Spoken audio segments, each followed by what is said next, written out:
long ago in a galaxy far, far away. Ooh, wrong space story. The Galactic War of Super-Earth starts in 2044. However, there are some things you should know about the history of Super-Earth.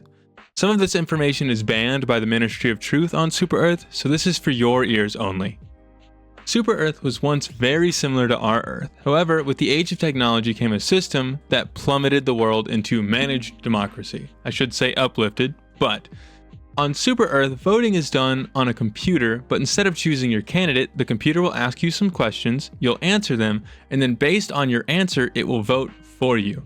As I'm sure you've already gathered, that can lead to or be used by some serious corruption.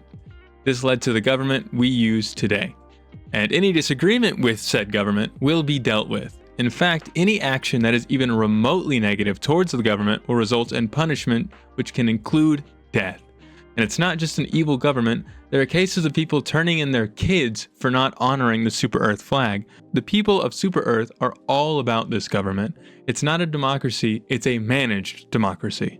Here are some ways that they manage the democracy.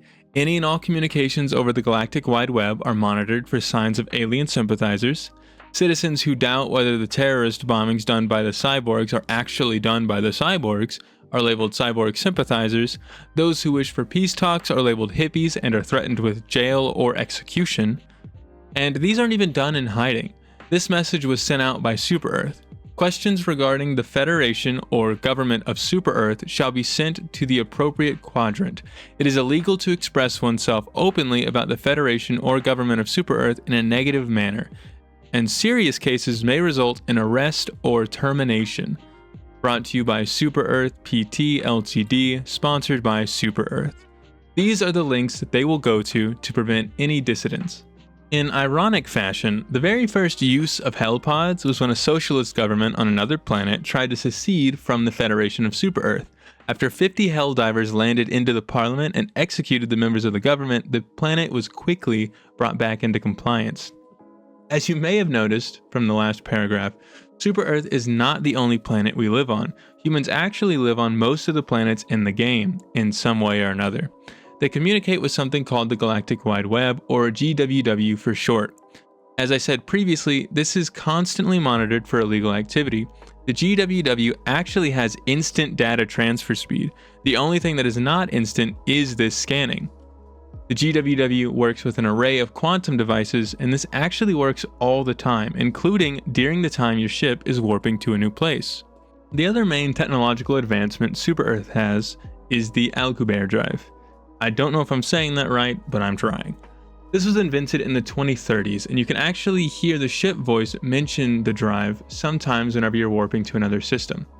This drive actually allows ships to travel to anywhere in the galaxy in a matter of seconds. This is done by creating a wave in time-space and making time and space literally flow around the ship. So when your ship travels to a new system, that actually is about the speed it would take for the ship to arrive there in the game. Here's some more fun facts about the society of Super-Earth. This will kind of help you understand what's going on. Every citizen of Super-Earth is issued an M2016 Constitution bolt-action rifle when they turn 16. This is to encourage enlisting in the military. Speaking of children, in order to have a child, you have to apply for a child permit with the C1 perm form, which, according to some dialogue from the first game, is not easy to do. However, in better news, it seems that same-sex relationships are commonplace in this universe.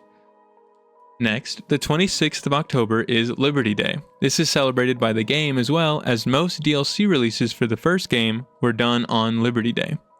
This date is a reference to the science fiction novel Starship Troopers, which was published on October 26, 1959. Helldivers actually takes a lot of inspiration from Starship Troopers. Now you know most, if not all, things to know about Super-Earth and its society, at least that's confirmed. So let's move on to the war front. The war started in 2044. If you're wondering, Helldivers 2 is approximately 2184, exactly 100 years after the first game, which was 2084. Important thing to note is that all of our initial contacts with the aliens were peaceful. It's said that soon the people of Earth realized the potential dangers of communicating with alien species, and before we knew it, they started our first intergalactic war. Heavy on the "they started." While there are only 2 enemy types in Helldivers 2, there are 3 in the first game, and I believe it's confirmed that the third one will be added to Helldivers 2 after some time, so we'll start with the bugs. These are the words of Senator John W. Killjoy. The Federation has decided that the bug threat is becoming too great. The bugs have been a plague in this galaxy for far too long. They must now be eradicated before they spread to other worlds. This is in stark contrast to what they say when we win the war, which is the bugs are a rare and valuable species that is a potentially unlimited supply of fossil fuel resources for Super Earth, and eliminating them just wouldn't be right from a moral perspective. Yes, that is an actual quote. So from my understanding, this is what went down. We go to space, we find the bugs, we notice that their home planet, Kepler Prime, is basically overflowing with fossil fuels. We go there and we set up oil pumps without permission, and then the bugs attack us in retaliation. We'll never fully eradicate the bugs because when they die, they rapidly decompose into fossil fuels, so we are set up to endlessly exploit them for democracy, of course. After we would win the war, we would start, quote, safe breeding.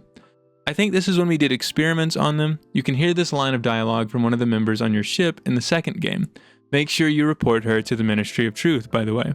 This breeding eventually turns back into another war, where at the cost of Helldivers we get unlimited oil, a true win for freedom. We cannot let these fascist bugs stomp out our way of life.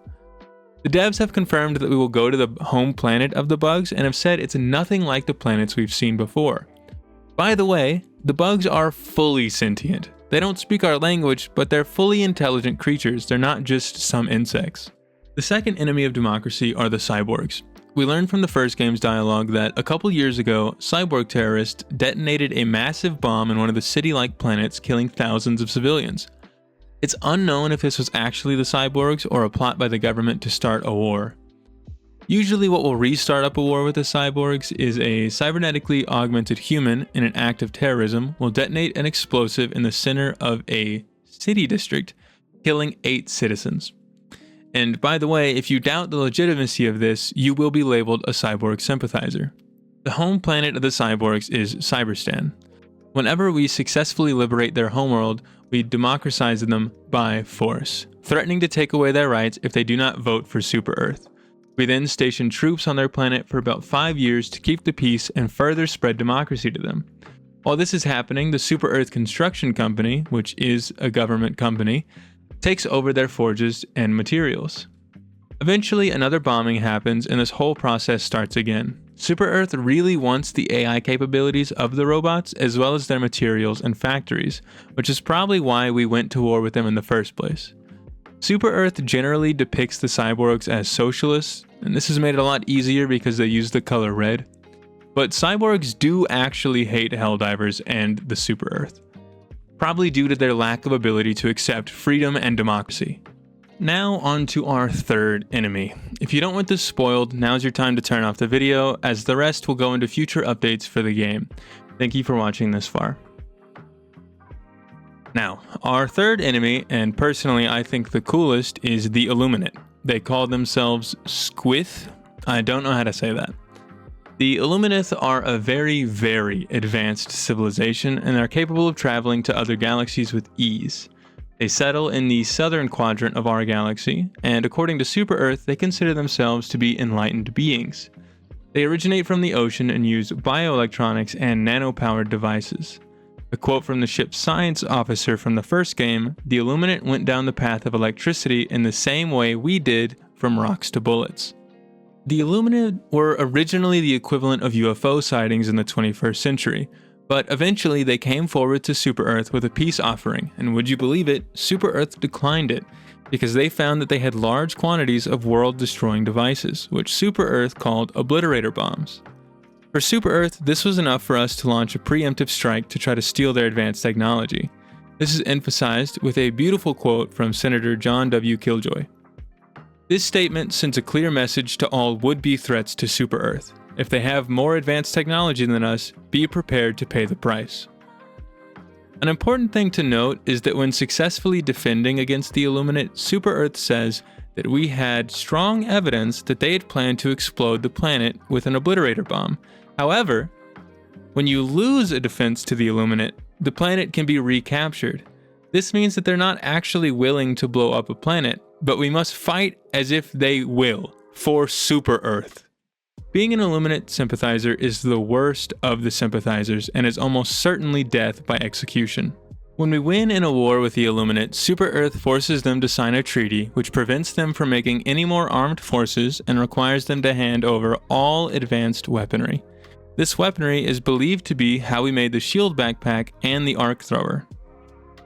This is all of the concrete lore I was able to find. The lack of more is most likely due to the devs wanting the story to be up to the community and how we choose to play the game. Let me know if I missed anything in the comments, and remember, mercy is treason. Get out there, Helldiver.